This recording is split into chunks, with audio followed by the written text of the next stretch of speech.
Isa na naman ang nabiktima ng ating bestseller na sabon. So, si ma'am, sabi niya, umorder siya ng 10 pieces kasi baka biglang maubusan siya ng niacinamide soap.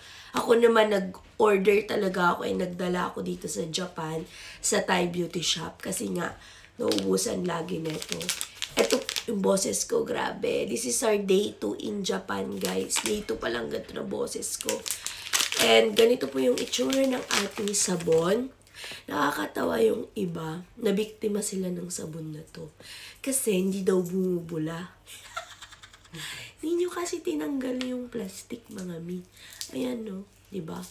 Kailangan, pag may plastic sa buhay mo, tanggalin mo.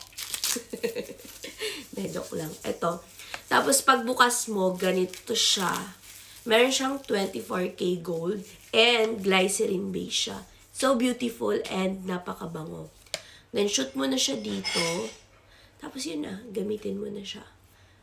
Bathroom tour na rin tayo. So, yan yung salamin namin. Tapos, ganito yung itsura ng bathroom sa Japan. Ayan, pagka Pilipino gagawin niyang sampayan. Ganyan yan. Tapos, may sapatos dito.